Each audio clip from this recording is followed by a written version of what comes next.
वीं जयंती के उपलक्ष्य में सदगुरु कबीर साहब जी की जयंती पार्टी के एससी सेल द्वारा रोहतक के पार्टी ऑफिस में बढ़ाई गई है। मैं धन्यवाद करता हूँ सभी साथियों का कि संत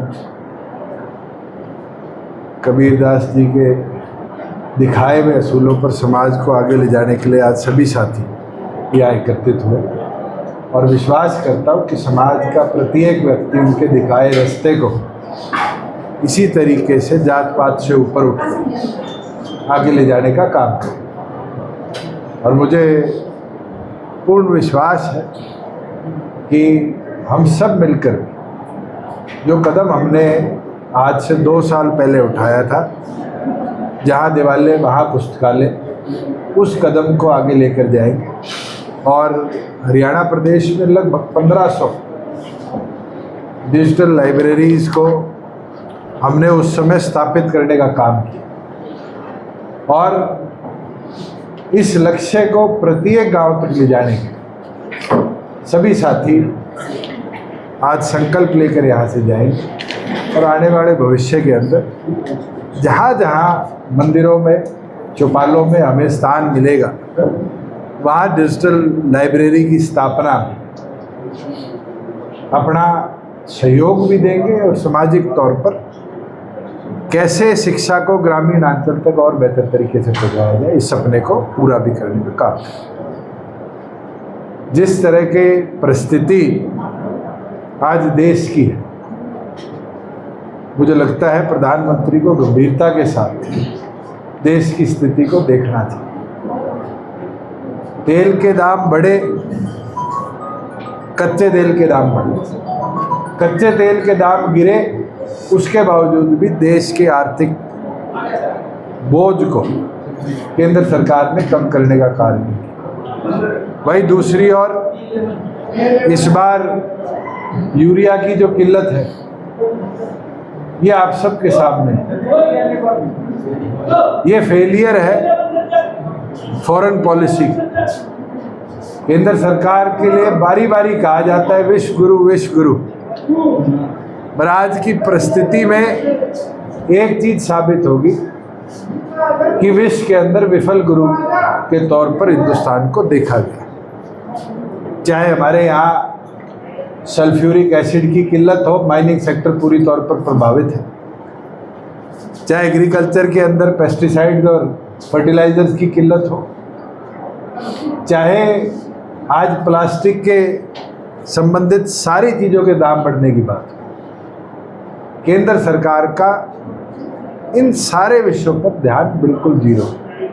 और वही दूसरी ओर इस देश के अंदर सबकी आस्था से जुड़े प्रभु श्री राम के मंदिर को, तो मेरे ख्याल से 145 करोड़ लोग धर्म से ऊपर उठकर जिसमें आस्था रखते हैं, आज वहाँ पर इतनी बड़ी चोरी होना, ये साफ दिखाता है कि सरकार का बिल्कुल ना तो ध्यान था और सरकार में बैठे हुए कुछ लोगों ने वहाँ चंदा चोरी करने का काम भी किया। और हम तो ये मांग करते हैं कि उत्तर प्रदेश सरकार से इसको केंद्र सरकार को मामले को टेकअप कराकर केंद्र की एजेंसी से इसकी इन्वेस्टिगेशन करनी चाहिए।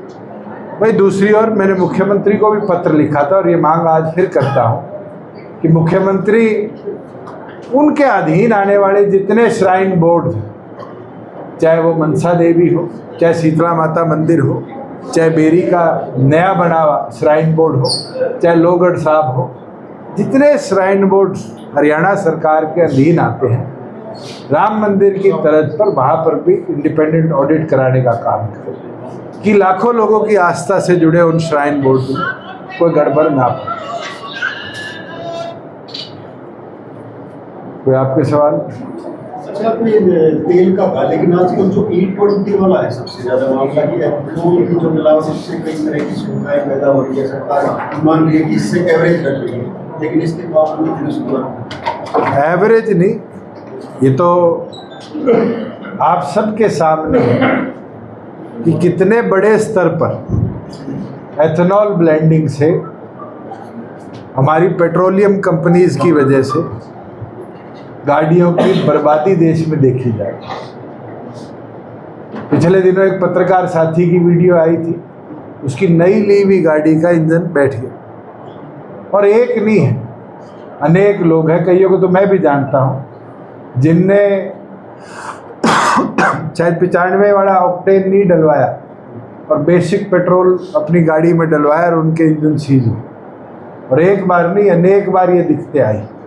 केंद्र सरकार को तुरंत प्रभाव से एथेनॉल ब्लेंडिंग को रोल बैक करना चाहिए, जब तक पूरी दुरुस्तगी के साथ व्यवस्था ना बढ़े। और इसका एक कारण ये भी है कि 1-2% तक ब्लेंडिंग तो चल जाती है, आज 10% के लगभग ब्लेंडिंग जो आ रही है और कई मात्रा तो ज़्यादा भी आई है। ये साफ दिखाता है कि हमारे मशीनरी और इक्विपमेंट्स उसके लिए तैयार नहीं थे। पेट्रोलियम मिनिस्ट्री और रोड ट्रांसपोर्ट मिनिस्ट्री का गलत निर्णय था, जिसने आज लाखों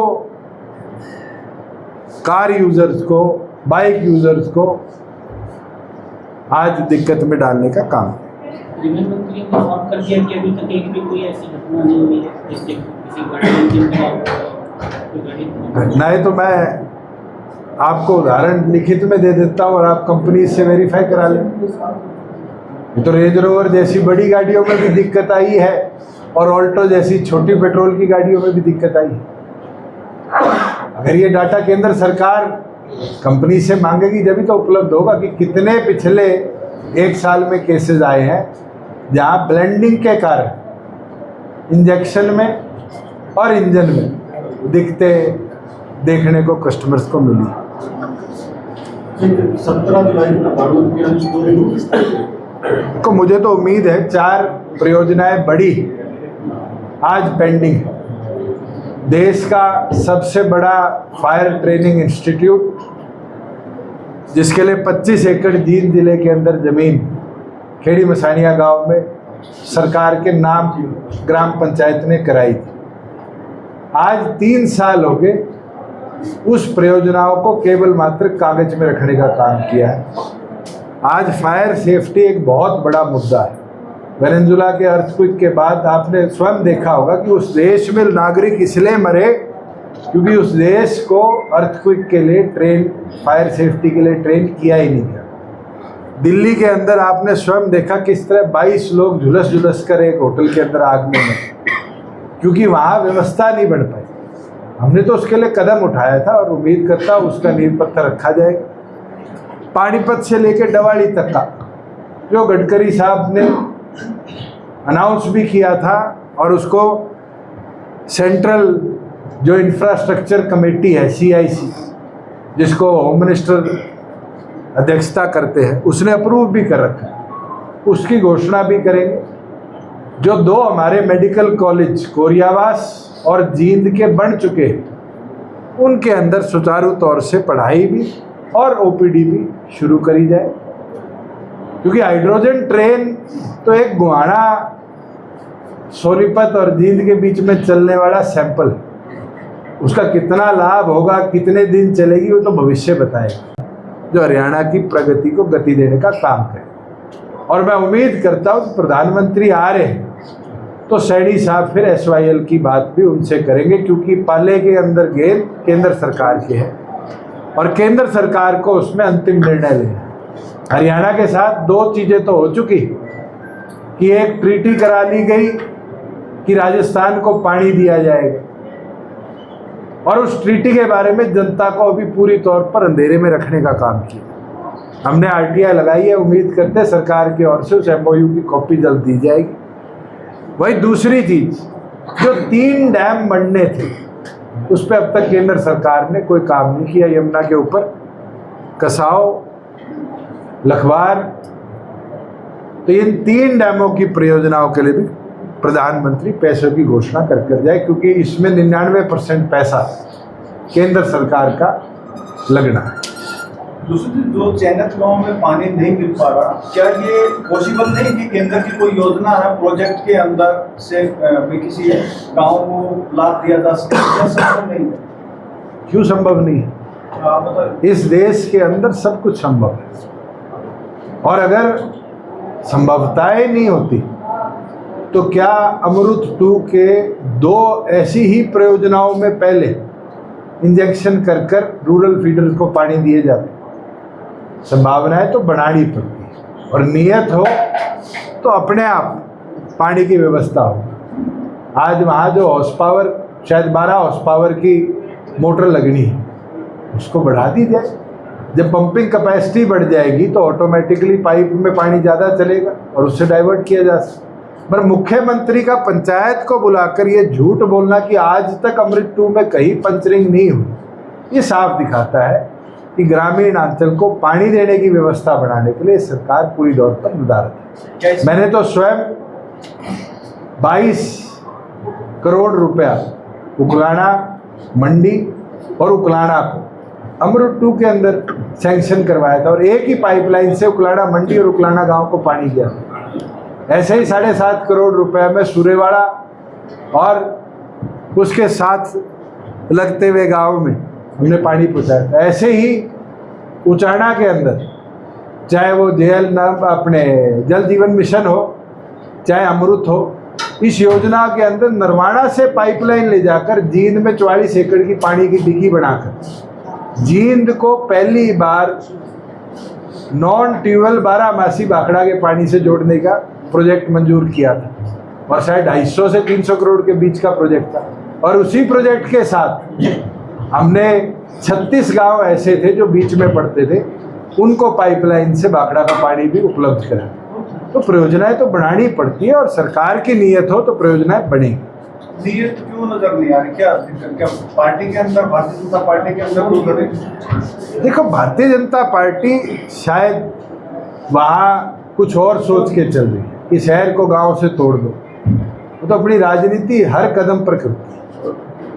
वो कहीं ना कहीं इस मंशा से है कि हमें पानी भी ना देना पड़े और आपसी झगड़ा भी लोगों के बीच में। अगर मुख्यमंत्री चाहते तो पहले दिन वहाँ पाइपलाइन की कैपेसिटी बढ़ाने की घोषणा कर देते। मुख्यमंत्री ने पाइपलाइन की कैपेसिटी बढ़ाने की तो बात नहीं की, उन लोगों को झूठा दिलासा देकर वापस भेजने का काम। ये दिखता है कि उनकी मानसिकता कुछ और है। राजनीतिक फायदा, अगर राजनीतिक फायदा ना मिल रहा होता तो अब तक तो घोषणा कर दी जाती, और पाइपलाइन का कार्य भी एडमिनिस्ट्रेटिव अप्रूवल की ओर चल पड़ता। अब तक कोई कदम ना उठाना, ये दिखता है कि इनकी मंशा कुछ है। पाइपलाइन बिछाई लेकिन वो NHAI ना मिलने के बाद से भाग रहे पाइपलाइन। देखो, NHAI से परमिशन लिए बिना या रेलवे से परमिशन लिए बिना आप सेंट्रल गवर्नमेंट के एसेट्स को तो तोड़ सकते नहीं। और ये जल्दबाजी में जिसने फैसला किया है उसके खिलाफ कार्रवाई भी होनी चाहिए कि बिना परमिशंस के, बिना अप्रूवल्स के इतना बड़ा कार्य कैसे छिड़ा। इंद्र जी हुड्डा ने सवाल उठाया है कि जिस ट्रैक पर वो ट्रेन चला रहे हैं वो ट्रैक हमने बनवाया। तो बनवाया है क्या? उस ट्रैक को बनाने के बाद उस ट्रैक से कोई मेजर ट्रैक को जोड़ा गया? क्या दिन में 2 बार ट्रेन जाने के सिवाय उस ट्रैक पर कोई उद्धार विकास हुआ? मुझे खुशी है ये कहते हुए कि मैंने प्रोजेक्ट अप्रूव कराया, उस प्रोजेक्ट की घोषणा होगी और जल्द उस पर काम शुरू होगा। और शायद आप लोगों को भी नहीं पता कि एक नैरो गेज की पटरी गुड़गांव से फारूक नगर तक आती है।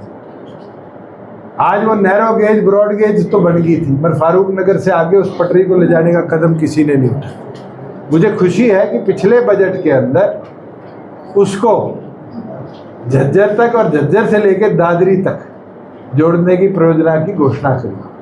और आप देखना, जिस दिन ये कार्य पूरा होगा, दिन में 2 बार नहीं, दिन में 100 बार जो ये जाम दिल्ली रोहतक के बीच में लगता है, ये डाइवर्ट होकर वहाँ से ट्रेनें आने लग जाएगी। शताब्दी जैसी ट्रेनों को भी नया ट्रैक मिल जाएगा। वो विजन होता है कि आपने उद्योग को बढ़ावा दिया, मोटरेबिलिटी को बढ़ावा दिया। इस ट्रैक से तो उस क्षेत्र के किसान पीड़ित हुए, ना कि उस क्षेत्र के बीच में ट्रांसपोर्टेशन में कोई फायदा नहीं। आज बाय रोडवेज की बस जींद से आप 55 मिनट में सोनीपत पहुंच सकते हो, और उस ट्रेन के अंदर इतने स्टॉप है कि आदमी को 3.5 घंटे लगते।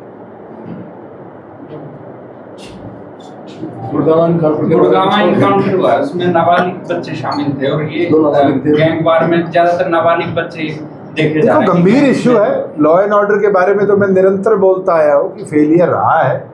पहली बार कोई कार्रवाई करी है सरकार ने, और अगर इस तरह से अब नाबालिग बच्चों का सहयोग ये गैंग्स लेने लगे तो ये तो हमारे स्टेट के लिए बहुत बड़ा रिस्क फैक्टर है, क्योंकि जुवेनाइल एक्ट लगता है, धाराएं कम है, सज़ा कम है। और आपने स्वयं देखा है कि FBI ने प्रेस कॉन्फ्रेंस कर कर कैसे हिंदुस्तान का मजाक उड़ाया कि हमारी जेलों से गैंग्स चल रहे हैं। ये केवल मात्र हरियाणा पुलिस, पंजाब पुलिस या गुजरात राजस्थान पुलिस का फेलियर नहीं है। मैं मानता हूँ देश के गृह विभाग और MEA का फेलियर है कि इतना बड़ा नेक्सस लॉ एंड ऑर्डर को ख़राब करने का हमारे सिस्टम के द्वारा चलाया जा रहा है।